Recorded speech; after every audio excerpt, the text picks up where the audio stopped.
16. Good morning, everyone. Welcome to today's OU Virtual Cardiovascular Grand Rounds. We are welcome to have you. If you're joining us from outside OU, we are very pleased to have you join for our weekly Grand Rounds. It's truly a pleasure to introduce our speaker. Dr. Beatley comes to us from Utah, and he's going to talk to us about health information tools to improve patient interactions, adherence, and self-health efficacy. I'm going to take a minute to introduce Viet. Viet is an associate professor of research at the Intermountain Health and Preventive Cardiology PA for over 20 years of practice. He has a bachelor's degree in exercise science and athletic training, a master's degree as a physician assistant from University of Utah School of Medicine, and his doctorate of medical science in health professions education from Rocky Mountain University of Health Professions. He co-directs the Preventive Cardiology Clinic at the Intermountain Medical Center, Intermountain Health, and serves as an investigator of multiple sponsored and investigator-initiated cardiovascular clinical trials. He has authored or co-authored over 50 publications. His current healthcare foci are patient-centered care, improved shared decision-making process, and cardiovascular kidney metabolic health, as well as preventive cardiology. Now, I was talking to him just before we started. He has several feathers in his cap. He is the past president of the Academy of PAs in Cardiology and the Utah Academy of PAs, and a past co-chair of the American College of Cardiology's PA work group, and he serves on or has served in several ACC committees. To top it all, he is the editor-in-chief of ACC's CardioSmart committee. If you don't know what CardioSmart is, it is actually a very well put together patient information portal within ACC. I was very pleased when I approached him to talk to us about self-health efficacy and how we can help. By the way, OU has a big focus on patient experience and patient-centered care. So without further ado, it is truly my pleasure to turn over the podium to Viet. Thank you so much. So I'm a child of the 80s. What that should tell you is that most movies, as they started, had a long prologue credit kind of thing before they actually got to the meat of the movie. So we're going to do that. Stick with me here for a second. Here are my relevant disclosures and industry relations, etc. None of which really touch directly upon today's talk. And then, whether experimental or not, in the wide world of patient interactions, we do what we can to make sure the patient's healthy. And so we impute a lot of things to help direct patient care. So let me just start out here. I think in this world that we are in, it's fastly changing to electronic medical records. So the days of practicing your shorthand is quickly coming to an end. There's no reason to anymore with dictation spelling everything out. So I would challenge some of our partners here on this meeting, whether or not you can decipher everything on here. And probably you could decipher most of it if you thought through many of these shorthand pieces. But this is what the patient's world is like. If you were to go back in time and pull your medical student self forward into fellowship, a lot of the words that you currently use would be just as alien to you. So I just want to hit that point home. Now, of course, this was the medical alphabet as I was practicing it before electronic medical records and writing in charts myself. And of course, as we moved forward in time, how the heck did we get this font that was medical writing into our emails and our My Chart, My Health, everything else? Well, fortunately, electronic AI and all that has fixed many of our poor handwriting skills. But, words still become problematic. Hopefully you haven't run into this or gotten a side eye, as you said, acute angina. It can sound like other words. And then finally, I think the world of the patient is such that we tend to do things to them and not with them. And so that will become the point of this presentation. I always like this because honestly though, I avoid a lot of stress tests by getting a great history and asking just what is happening at home. And sometimes that stress at home is so much more than anything we can do to a patient on a treadmill while hooking up a bunch of leads to them. And certainly they're doing their home stress test. So the professional practice gap here is that patients, they initiate encounters, but a lot of times we send them reminders for a Medicare visit or anything like that. So they can be stable visits, or it can be a continuum of symptoms, right? So acute, subacute, chronic. We're often on the reactionary side of things rather than preventive, primordial side, where we get out in front of events. Much of the current medical treatments that we do, they're to the patient and not with the patient. And so I think, you think about this yourself, is now that you're in the medical world and you're doing treatment stuff, how much would you want people to do things to you in medicine? And that's probably why we make poor patients, right? To our colleagues anyways, there's this thought that, folks that are clinicians don't make really good patients, probably because we want more information and it feels confrontational. So this is often followed by this workup, diagnosis, treatment duration. We'll kind of go through what that journey looks like for a patient. Just think back to the last time you visited your own, clinician. And then just remember this. Systems and clinics, they own that information. They own the equipment. They own when the timing is that you get your information. That's changed a little bit with MyChart, with MyHealth, the ways that we release information to patients. And that makes us nervous because then we're like, well, they don't have enough context. And I would challenge you that they don't get enough context when we review the labs, the clinic, the image, everything like that with them. So it's not that much different when they get it on their own and then start engaging and looking at it on their own. So let me flip the script a little bit and give you an analogy. At one point, you had to take a test, MCAT, and that's owned by someone. You had to go to somewhere or online now, take that test, but you couldn't get access to your tests immediately. And if you go back 10, 15 years, that had to be mailed to you rather than sent to you electronically. That's maddening to not be able to get results quickly and to be able to interpret those and move forward in time. And think about how that works with a patient. They don't own the test. They don't own the information of the test. Not yet. They should. But it takes time, and then sometimes it gets missed. Maybe MCAT says, hey, you didn't take that test. You're like, dude, I sat down and took a test. So we have gaps. Assessment to diagnosis. We have diagnosis to management. And then management, we need to remember that this word compliance is really paternalistic. It means we told you to do something and you have to do it. And that's just not true.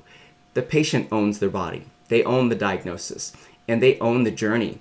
So just remember that management really should we flip it to adherence, which means we are putting out a plan of health and then deciding together what that looks like. And that can change.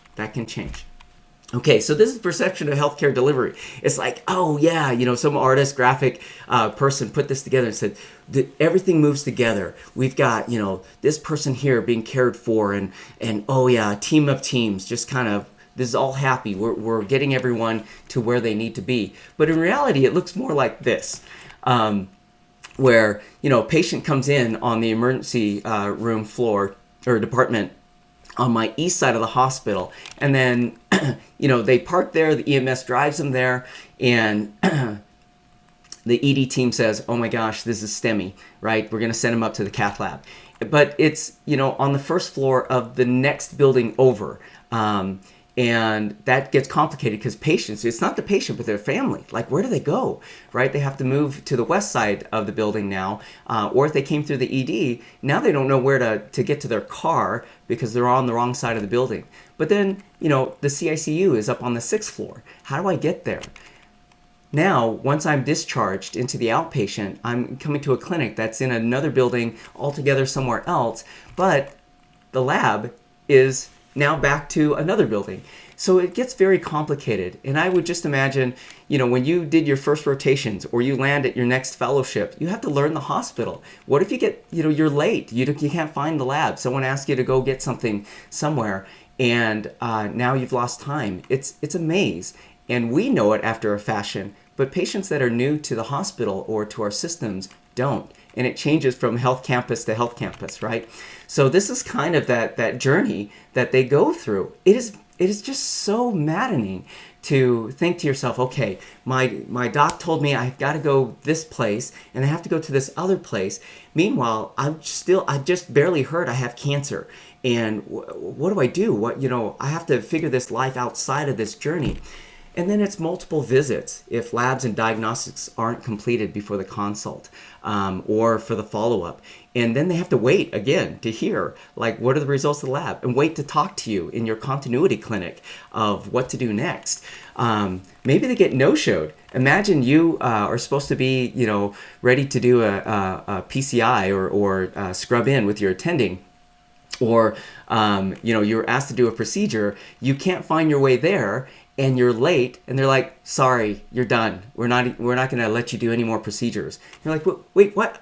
This is my day. This is my day to do things. So patients, imagine that. They're lost in the system. They come up, and we think, well, you're willfully late. That's just not true. It's not what happens. So reality of healthcare 1.0. If you have ever seen Monty Python, then you kind of know this scene where, of course, they're, bring out your dead, and just, this is the way of it, is you either give sick care or you don't show up and you die, and we're just moving you through the system. And I hope we can move beyond healthcare 1.0. So, yet, this is the reality of our lives. Lucille Ball, of course, this is I Love Lucy, and they're working through a chocolate factory. And this is just how it feels. You're the clinician. Oh man, disease therapies, hospitalizations, appointments are coming down the assembly line. You're like, well, I still haven't finished my chart. I've got to sign off notes, and yet there's another patient. There's, double book. Then I have to, do my standardized whatever. And my next, USMLE2, my 3, etc. And here's the patient going, well, I'll just get whatever leavings you leave me. And that's not fair. And yet they're the ones actually that are the quote-unquote consumers of that healthcare. So when we are stuck in the assembly line, feeling like we're not supported, just imagine what we give to the patient and what's left for them. Okay. So I told you, it was a long prologue into this. This is the learning objectives, right? We're going to recognize the difference between informed consent and shared decision-making, understand the importance of shared decision-making to improve those interactions, improve adherence, and importantly, they live with this disease. So self-health efficacy, being able to renew those prescriptions, interact with the system and say, yes, this is the therapy I signed on for. I know what it does for me or can potentially do for me. Locate health information tools that will help you, that will really reduce that assembly line to a certain degree, maybe slow the speed so we can actually do great things together. Plan a personal clinical approach to incorporate health information tools. So here the patient should be center. At a minimum, they're the ones that have to live with this disease 365 days a year for whatever lifespan, life course that we help with them. You have 5 minutes, maybe 15 minutes of interaction with someone with something we are thinking is such a devastating disease. We think so much of this disease, but we give them 5 minutes. That's crazy to me.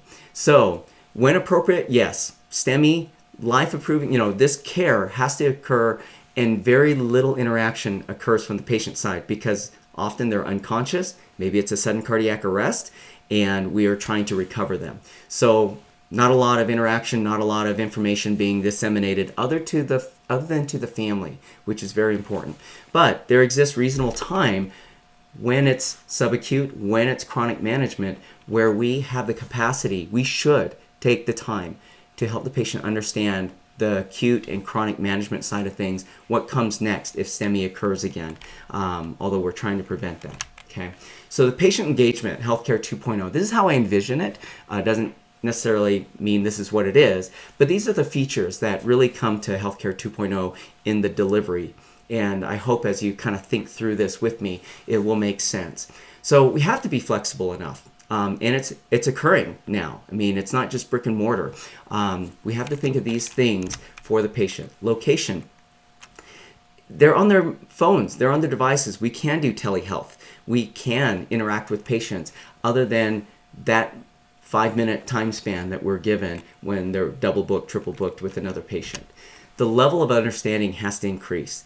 Health literacy. We talk about this Dr. Google thing, and frankly, it's a little paternalistic to do that because patients should be asking questions. The reason why they go to that has to be flipped. We have to say, what is it that we're not giving that a patient decides to go to that?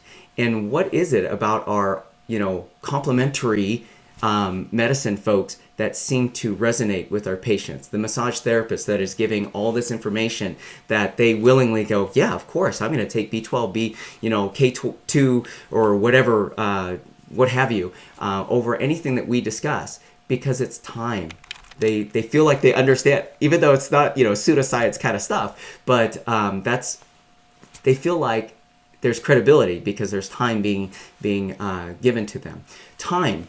Again, illness doesn't just occur in bank hours. You know that because you're staying overnight. You're in, hospital, the resident in the hospital. And then anticipatory. This is where the excitement comes for me with telehealth and mobile devices, having FDA cleared devices. So these are the things that I think will improve patient engagement and frankly help us as clinicians drive that interaction. But this is this is a paper that I co-authored. It's in JACC Advances, reference down below. But shared decision making versus informed consent, and really, this is going to go back and forth here from goal. Informed consent right before a procedure is really just documentation. I challenge you to really do a teach back and ask the patient, tell me what we just discussed. And probably, it's we've taken it to the 5 minutes before they're going to go do their procedure. They're like, well, wait, what? Okay, I guess this is going to happen. You told me it's the right thing to do.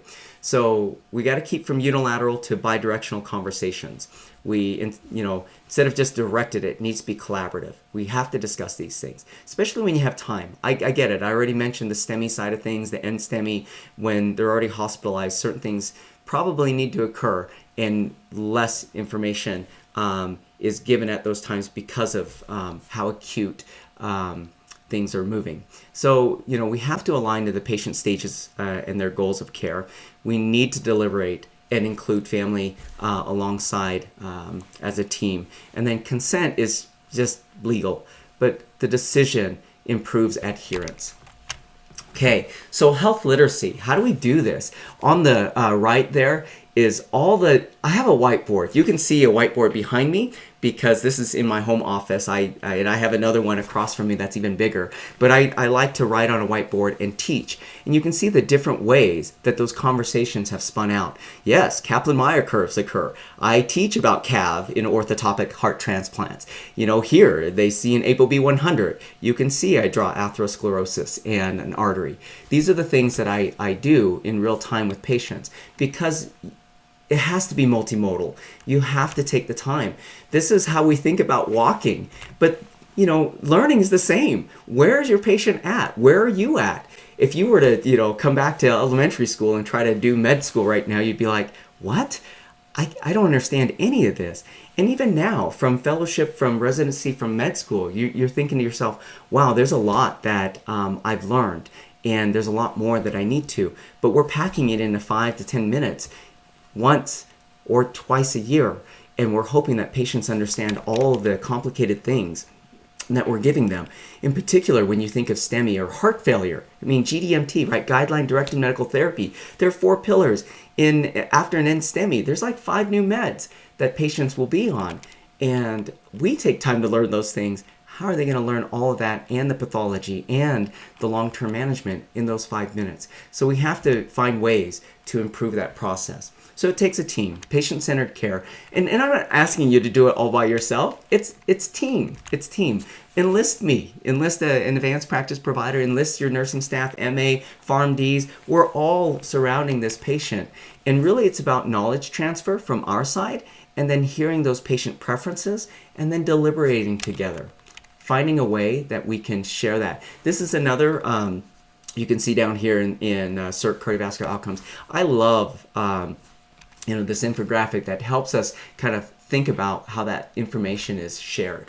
So coming back to it, what is all this? It's about shared decision making, which is really improving health literacy, how they understand their disease, because what happens, and this is still an ongoing process, thrombosis of a stent is really an unforced error a lot of times.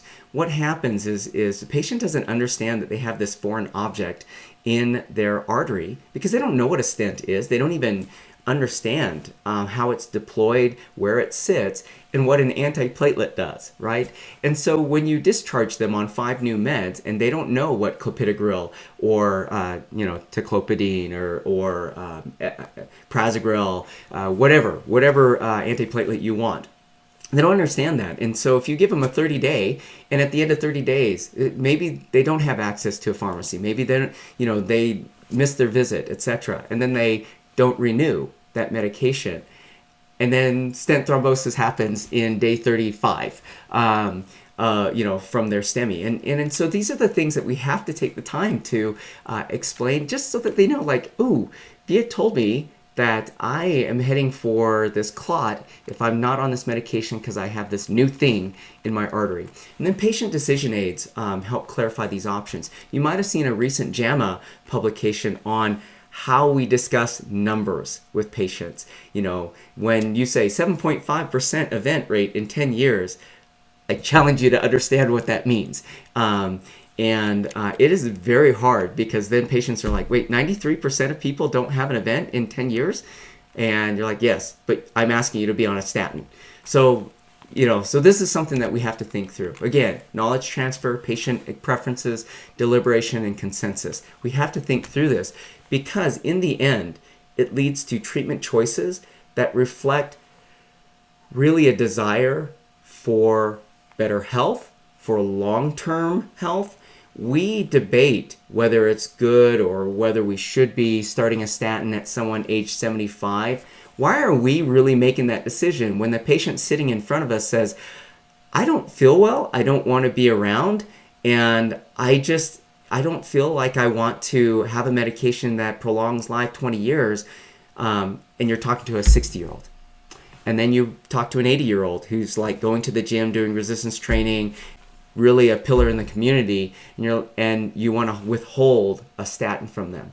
That doesn't make sense. I think we need to really understand what the patient looks like in front of us and then make sure that therapy reflects their goals and their context. So here is CardioSmart. You can go to the website. It's great. Here are the infographic posters. Guess what? There's a print on demand. So go to the website, and any of the posters that I'm going to show you in a few moments, if you love it, please do love it, and just print them. You can print on demand, or I think there is an ordering process as well, where order now, receive free, 5 free posters. OSHA requires that you laminate them, so do so, because I'll just say that a few of my posters were taken down, and they got ripped on the way down. So I have to order some new ones. And then the decision aids. They're fantastic. Please find 1 or 2 of them, look through, kind of, if anything, just see the style of how we've put together a decision aid and see if it resonates with you or not, and utilize it. Think through, like, would a patient truly enjoy kind of talking through that process of anticoagulation, whether or not they need a Watchman device, etc. You can see down below where we have TAVR and SAVR. So, and we're building more. By the way, please, I would love, as editor-in-chief, we have assistant editors that we reach out to. If it's something that you're interested in, reach out to me, and I'd love to do a few spots with you and see how you're doing with these pieces, and have you join and do some editing and validation of some of our products. Okay, so make shared decision making intentional, actively encourage it, provide example questions. Here is a specific infographic about shared decision making. We wanted to help patients, but it also helps you and me to remember, what are the things that you should ask when you come into a clinic? And that helps us to anticipate, okay, we better be ready with answers for this. And if we don't know those answers, that's something we need to level up on. Think about what's important to me. What's the right treatment? So this is a kind of a roadmap for how shared decision making can help the patient. Sorry if it's small on your screen, but of course, there is, I think slides will be available for you.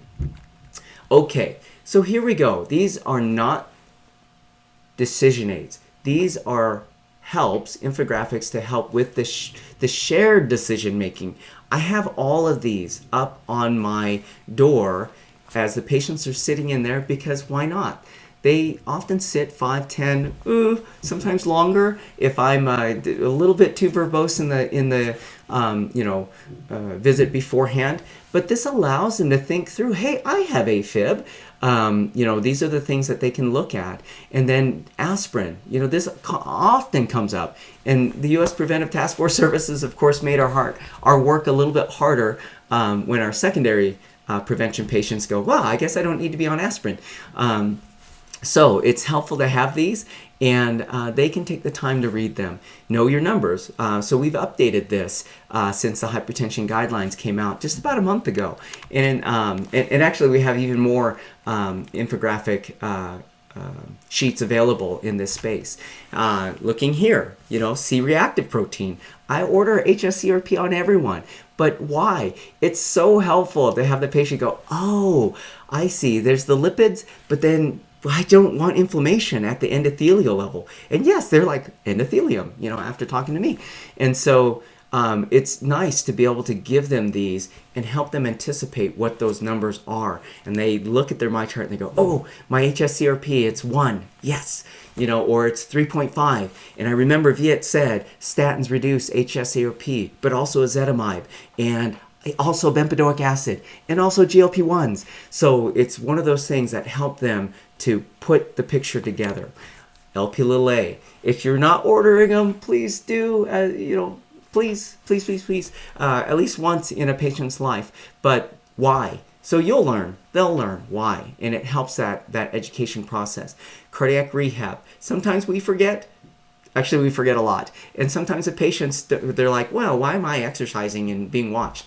And then they can read about all those benefits and know why it's a class 1 indication to do cardiac rehab. So those are kind of fun things. And so the next group here, sleep apnea, flu shots, weight, and heart health. This is new. Please come download, the weight and heart health matters. This is a space that is just evolving so rapidly with GLP-1s and dual incretin, triple incretin changes in terms of, my muscle preserving different incretins that will be added in the near future. So please get this to start the conversation, because we have so many things that are on our minds. Same with the patient. If we take the time to download these helps and put them in our clinics, it really makes those visits so much more engaging. I think so much more rewarding, as then the patient now using vetted information, not just Dr. Google, but they can go to Dr. Google after this, and really then AI can help them go, okay, this is what I learned about sleep apnea.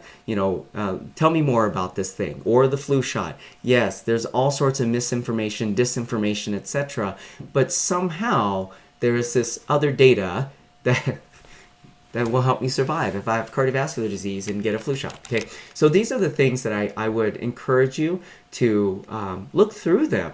On the website, there's so many. I know your time is busy, but I'm all about the whole, 7 habits of highly effective people, which the first is, actually not the first, but somewhere along the line is sharpening your saw, making sure that you're not sawing things with a dull blade. We're busy, yes, but continuing to do the same things ineffectively often just leads to burnout. So let's engage, okay? I would be remiss. We're building a women's heart center. We're a little bit behind, I think, which is embarrassing to me, but we're doing it in terms of building this women's heart center at Intermountain. But please, 50% plus of our population are women, and yet very few of them recognize that it's heart disease, cardiovascular disease, that really is the biggest risk in their lives across comorbid conditions. It's just one of those things that if we place this front and center, our staff recognize it, we remember it, and we overcome that implicit bias of not paying as much attention or downgrading some of the thoughts that occur or the symptoms that are presented to us. So here's a nice decision aid with regards to RAS, renin-angiotensin inhibitors, ACE, ARBs, and ARNI. And I love this. I mean, yes, it looks wordy, but it's not meant to be done necessarily in clinic. You can. If it's just, the first time the patient comes in, if it's the one thing that you're addressing, fine. I love this as a way to send out to the patient. For goodness sake, we can send messages through My Health to our patients.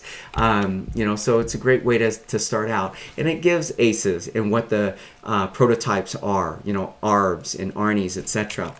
The next one, now we're getting to numbers. This is what the JAMA article is talking about, is don't just say, oh, well, in the paradigm trial, what we saw was 10% reduction in relative risk.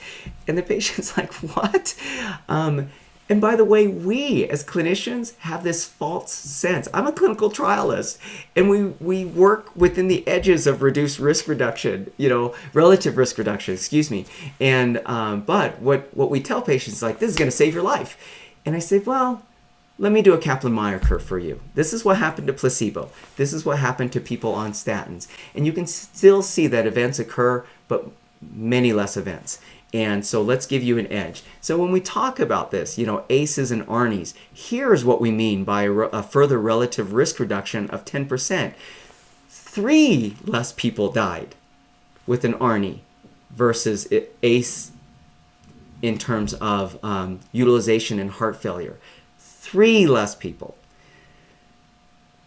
To me, this is where the class 1 has been very difficult, especially when Entresto was so expensive. Now you can get it at cost plus drugs, for much, much less than $300 a month.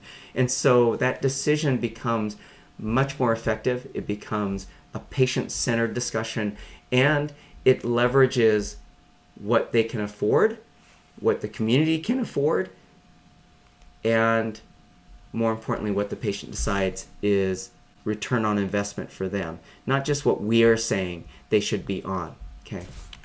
And then here, considering the trade-off, the cost. And then lastly, going through and talking about how do we, interact with our insurance company or pharmacy. It's a little bit different now since, again, like I said, cost plus drugs. Sacubitril valsartan is much easier to order and much less expensive. Having said that, I have some patients on Medicare that is $47 a month. Doesn't matter what the dose is. And that's newer. So it's pretty cool where we're going in terms of that. But other therapies, like inclisiran, which is twice a year for my commercial, can be like $3,000 a shot. So, we have to think about these things and really put it in context with cost versus relative risk reductions, LDL cholesterol, etc. Okay, what's cool here, and I really love this space. I have done a lot of health information technology dating back to 2014, doing clinical trials, whether small or large. So it's been fun to see how something like Apple has taken this and run with it. But we have other things. Other devices that are FDA cleared, and they're going into our EMR in some places, in other places not. So it's kind of an area of angst because this is a lot of data. When we owned the devices, we could say, well, when I order this Holter, this is when you will get it. This is when we review it. This is when the information goes back to you, and someone else has decided in our digital technology systems, information, IS or whatever, of how that goes into the EMR and into the enterprise data warehouse. But here it's just all comers, all this information coming in. But there's a way to think about how to use these. These are the clinical applications here. Great paper from 2023. Looking at future directions. I mean, you might get VO2. Is that going to be helpful? You get, heart rate variability, sleep, respiratory rate. We might even get impedance. What does that mean? Well, heart failure, right? Impedance is volume. And when patients can stand on a scale and potentially predict that heart failure exacerbation 2 and 3 weeks before they start gaining weight, which is way too late anyways, or a device that they wear that will get impedance. It's pretty cool where things are going. But unless we start engaging with patients at the front end, it will just be one more thing that falls flat. It's we do this to the patient and then don't engage at all with that information. So it is important for us to think about these two worlds coming together to engage with the patient. But I'm so excited to see all the ways that patients may use their own mobile devices and their own smart devices. But it can give a little bit of anxiety as we think of all this data that's coming to us. As I mentioned, it's from the patient to these web devices to, their wearables, back to this, and then where does it go? How do we, obtain it? How do we work with it? And where does it go in terms of our EMR? Who looks at it? Is it AI? Is it us? Who's responsible? What's the legalities? And rather than give you heartburn, because, if you've ever watched The Matrix, this is kind of how it feels. It's like we're just in this data stream. How do we pull it out? How do we interact? Are we going to be red pill, blue pill?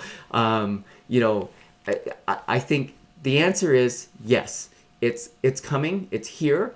And how do we make sure that it's not something that's done to us, but that we engage and figure out a way as clinicians how to interact with this and incorporate it for the betterment of our patients' health.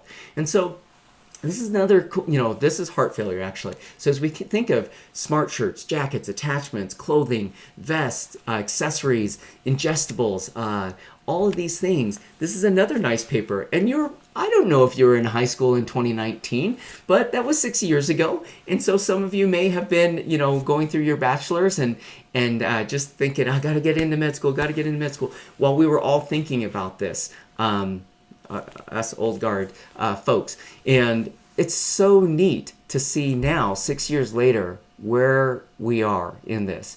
And to the point of all this, we're not too much farther in terms of implementation, but the data has come through. We've got clinical trials now that in interactions with health systems, some of these products are FDA cleared, and some of them FDA approved medically. So they're medical devices, but whether or not we're using them has been a whole different thing, because we have to change from 1.0 to 2.0, and then some maybe 2.5 as we think of how the new technologies work within our flows. COVID kind of accelerated some of that as we embraced digital technology and telehealth, virtual visits, etc. So it's overwhelming. Some of you may or may not remember this movie, Minority Report. This is Tom Cruise. And, this is kind of what we were thinking that would happen 20 years later after this movie of, like, we have these gloves, moving things around and, doing all these things. But again, it was to the patient rather than with the patient. So this is what really kind of the patient envisions is like, well, I got this smart helmet, I've got this smart glasses, smart things. And true to this, they're out there and people use these. We just don't know how to interact with them. We don't know what the data tells us. A lot of these wearables, and full disclosure, I am a chief medical officer at a company that's looking, they don't have any FDA cleared devices, etc., but looking at devices and how to improve the way that we look at health. So it's coming. I mean, these are the things that we have to be aware of, right?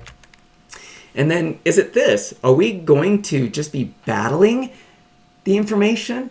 Is this, again, back to Matrix, all sorts of information. We're like, no, go away. We don't want this. I think we have to make sure that it becomes something that is incorporated into our workflows. And instead of battling it, we should design that. And as patients, but as clinicians, figure out how best to engage with the information that comes with us and help sort that out. So these are the rules of engagement I wrote in 2014, by the way, when we first started having a single lead EKG that was available at your thumb tips, like a stick of gum. You might have heard of it. It's out there. Okay, I'll just say it. It's a LiveCore. But since then, you've had Apple Watch, you have Garmin, so I'm going to give, everyone else the chance to have their name out there too.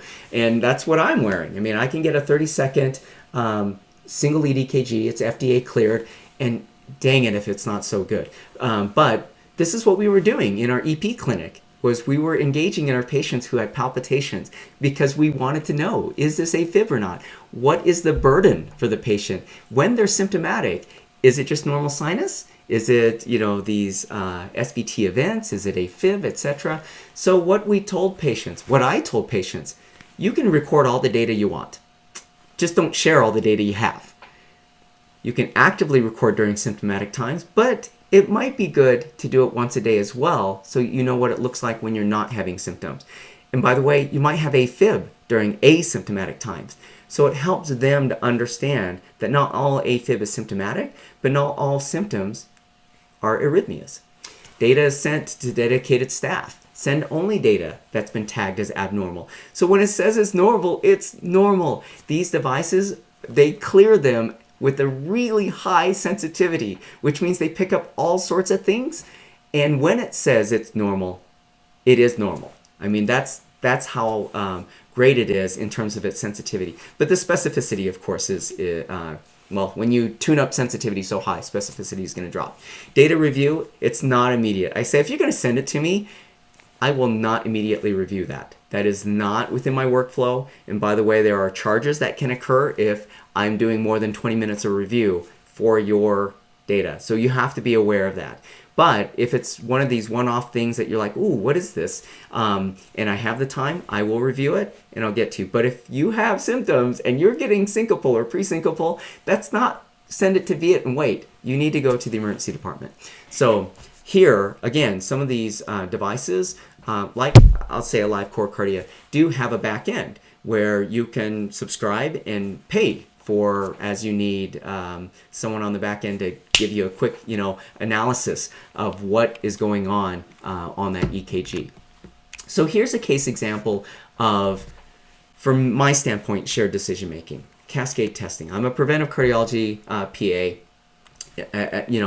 At my site, I do a lot of lipid trials, and we initiated our preventive cardiology clinic in 2019, ostensibly and initially as an advanced lipid clinic. And then cardiovascular prevention is also part of the name. So we've moved into the CKM space. But when a patient's referred to me with an LDL cholesterol of 250, and they just had their first event at age 38, and then lo and behold, my medical team in the hospital, actually asked about a family history and said, oh my gosh, your dad had a heart attack at age 32 and your uncles and then your, paternal grandparent, whatever, in their 60s, still traditional. And then let's talk about that. What does that mean? And they can read through this. There's actually several different great infographics on FH. And then, so this is what I teach. I'm like, okay, let's talk about this. Here's Kaplan-Meier of CAC0, lipoprotein A, where that fits, as we kind of look through, all these different ways of thinking about atherosclerosis and statins. What does that mean? And here, where I talk about, well, guess what? 50% of untreated males have an event before the age of 50. 30% of women untreated with FH have an event before age 60. And then I'll tell them, let me just Level set that. In the general population, 6% of the general population have an event under the age of 50. You're 10 times that as a male. You're 5 times that as a woman. So then, you can see here, I've done a little pedigree and talked about 50% event. So we have to make it make sense. And then as I come back to it and I say genetic testing, what was the passion that drove me to devise and build a preventive cardiology clinic? It's this. And I show them this. I show them Lurierink's paper on 20-year follow-up of familial hypercholesterolemia. And I said, let's look at this Kaplan-Meier on this side of events. So 100% means no events whatsoever. And look, we start at 10 years of age and just go to 40. This is a young population. Parents first were identified and then cascade testing to identify children. Here the timeline starts at the parents. And already in follow-up, parents are having events. 10% events, age 30. 30% events before the age of 40. This is familial hypercholesterolemia in the parents and after we had already started statins. Understand that it was pravastatin, atorva, low dose, etc. Because this 20-year, started in a time where we didn't have the higher intensity doses. And then look at the children. When they were diagnosed at age 10 and started on a statin, you can change their life course. Maybe 1% events in 20 years after being on a statin. This is what cascade testing does. This allows us to identify patients so much earlier. Your children, we can change their life course. Death. So on this side is cardiovascular events that included death. Here, death you cannot walk back from. We know this. And so parents, again, 3 years into this, death was already occurring in the parents. And by the follow-up, before the age of 40, 10% of those parents died in this 20-year study. None of the children. And when I show that to adults who have FH, who have children, they say, oh my gosh, okay, let's figure out if I have FH or not, and if we have genetic, we can do screening. I have partnership with a pediatric cardiologist, and we share. I send children to him, he sends parents to me. They don't want to go to a clinic where there's Barney and all that to be the parents don't. But it's been such a great collaboration, and we've identified homozygous FH in a couple of our shared patients. And this is just, to me, I'm saving lives. I'm saving lives. Like literally, we have the evidence. But shared decision making, as we show these things and we teach. And it's not just important to talk about genetic testing, but now it makes sense to them as I do these infographics and I demonstrate to them what LDL cholesterol lowering does, what LDL contributes in terms of atherosclerotic plaque development. So those are the things to me are so hard-hitting for patients. If we do this and we do it right, then they ask the question, well, what do I need to do? How do I survive? How do I make sure my kids survive? And I go, well, we can do genetic testing. We can do that. And we can do Lp(a). So then they ask the right question. And they say, well, how do I get my LDL cholesterol down below 40? How do I get it down to 30? Yes, they ask that after I discuss Huygens and Pacman AMI, and I discuss the data that we have and the current guidelines. And I said, great, it's going to take stacked lipid-lowering therapy. And, I've got a patient with homozygous FH who's on quintuple therapy. And we haven't yet moved to apheresis, so that's good. We've gone from 400 LDL cholesterol, 400 plus, down to 70, and it's amazing, but they signed on to that therapy. They asked. Okay, so here are the key benefits of shared decision making. Of course, it improves patient understanding engagement. Shared decision leads to better health outcomes. I promise you it does. 80% of heart disease, not in everyone, but certainly it improves outcomes for most everyone. 80% of heart disease is preventable with early intervention. And then it improves adherence by 20%. Probably more than that. It's kind of like yogi, I don't know if you remember Yogi Berra as a baseball player, but he made all sorts of stats, pulled them out of, 100% of decisions are made out of 110% of whatever. So anyways, but what we do know is adherence increases. Now, these are the challenges. Because, tomorrow or today on your continuity clinic, you're going to say, Viet, I don't have the time right now. I'm not asking you to do it now. I'm asking you to think about it, and now today, as you go through your continuity clinics, as you see your next patient, go, how can I change the way that the education looks for this patient? What are the holes that are occurring, and are there ways that I can augment and support better understanding? We have limited time and resources. You don't have the 45 to 60 minute consults that I do. I designed it that way. And so it just wouldn't be fair to ask you to do the same things that I'm doing, but because I'm able to do it, I do it. So lack of validated decision aids, please help me. Let's build these decision aids. If you found a way to teach that each patient that leaves says, I like that, thank you for teaching me that, that makes a lot of sense, come to me with that. And let's build them for you. Let's put the might of the American College of Cardiology and my CardioSmart division behind to help you to create those things. Use of technology and education tools. These are the opportunities we have. Training clinicians, and not just fellows or residents or med students, but us, the old guard, how shared decision making works. We need to align our policies to help with team-based care workflows, and that includes making sure that you're supported well by your APP partners, and PharmD partners, etc. Cascade testing is important and is part of this process. So think about it. There are genetic mutations, and FH is one of the most common at 1 in 200 of the population. Here's the conclusion in Clinical Pearls.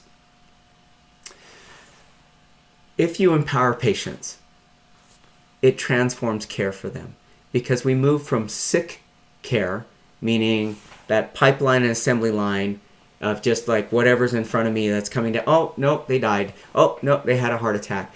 To the patient is now empowered, and they will take steps in between those visits that we see them to do the right things. They will engage, and they'll have the right information, and they'll know where to look for the right information. Shared decision making leads to healthier families and communities. It just does. I mean, just imagine going back through your schooling up to this point and never having engaged with an attending or seen a faculty, or just kind of like, just do this by Google.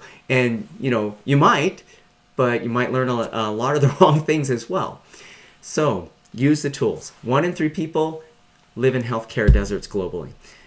Certain communities are different than others. This is where shared decision, social determinants of health. Sorry, I don't want to get canceled, but it's the right thing to think about when we're thinking of culture, ethnicities, but also poorer communities.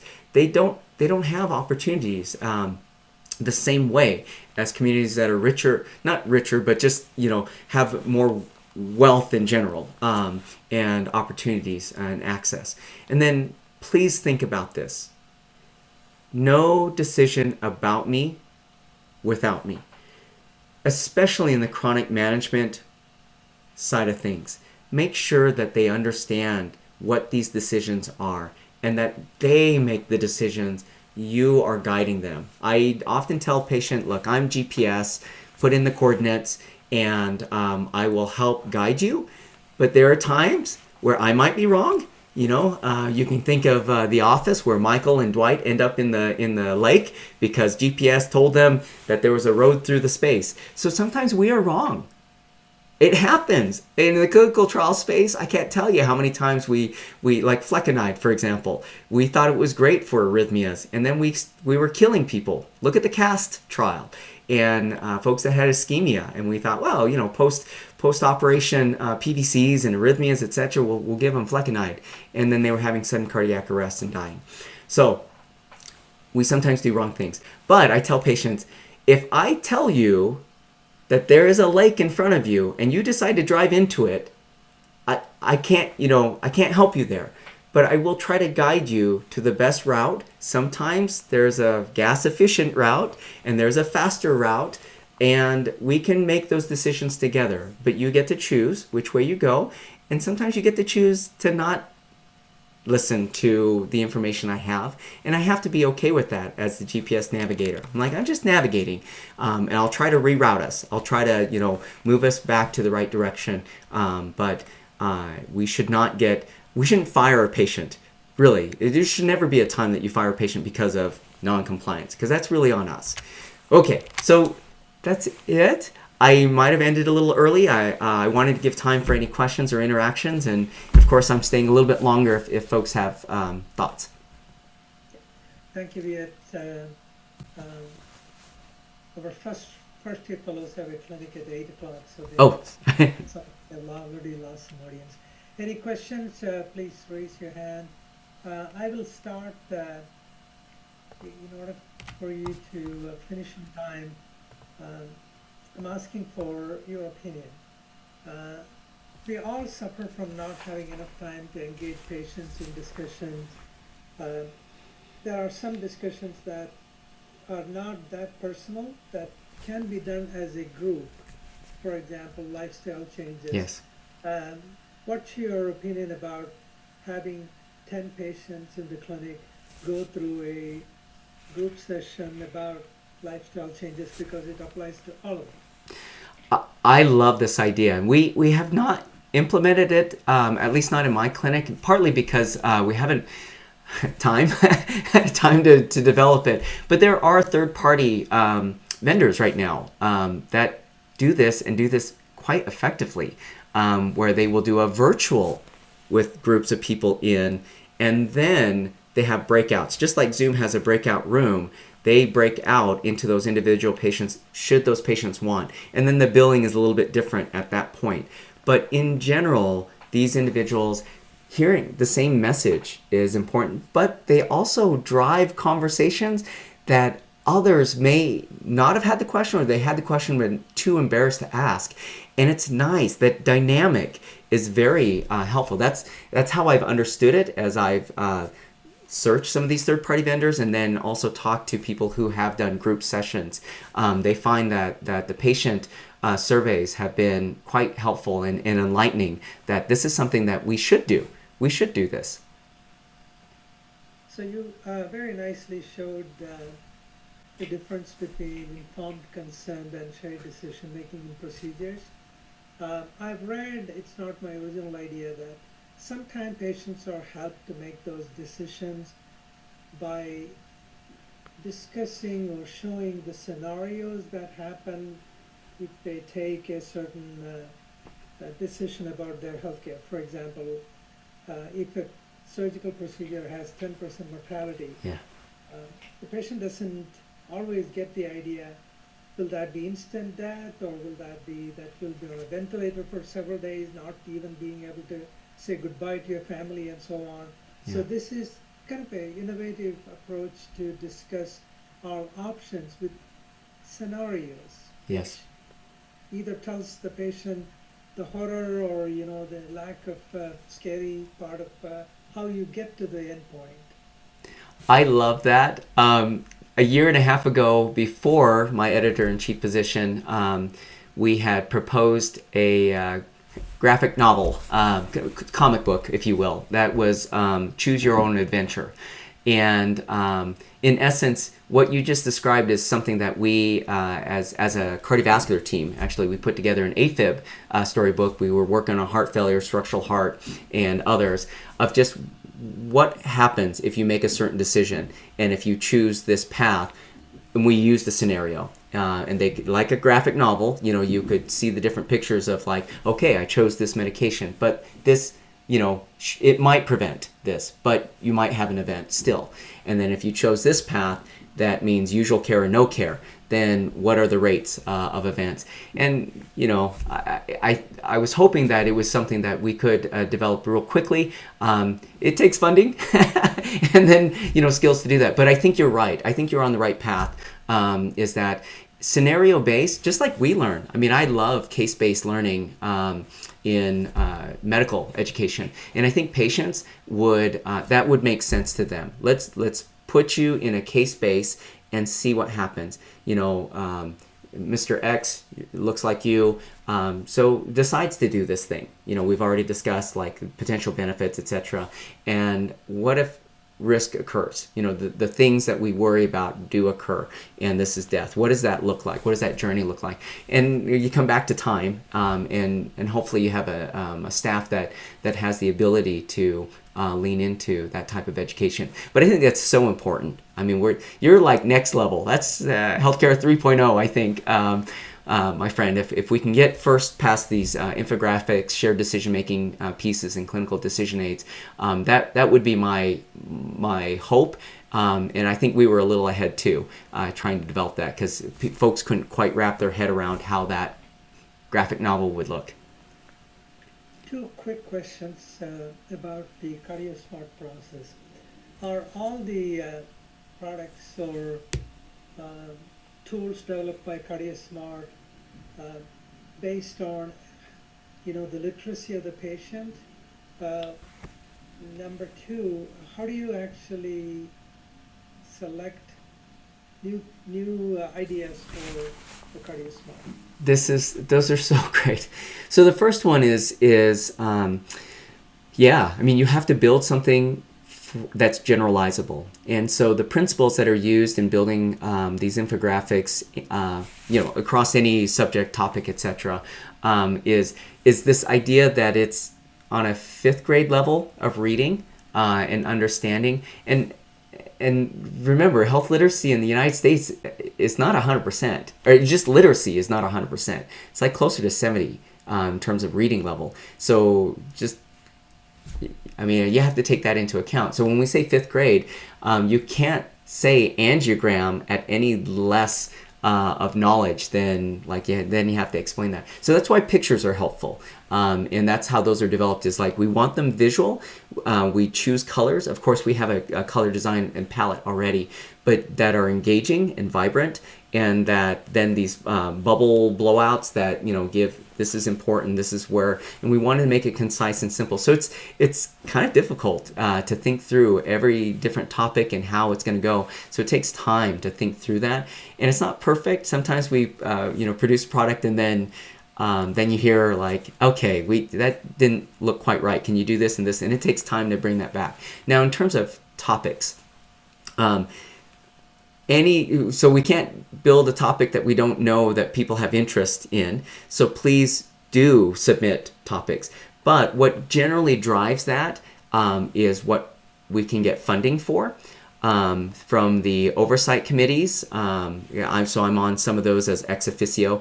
That helps drive okay, what is ACC focusing on? What do we think needs to occur in guidelines, solution sets? What needs to be driven out to clinicians in terms of education? And that helps our mission, because then we can pair up and team with JAC, so to speak, or guidelines with all of these groups. And make sure that we're developing in tandem and not, siloed out. So that kind of drives some of the topics that we have. But there are cardio-onc, cardio-OB, etc. that are coming to us. And as committees, if you have a design and thought, that's even better, because then we don't have to, try to outthink you and say, well, this is what they wanted, and so we'll just design it.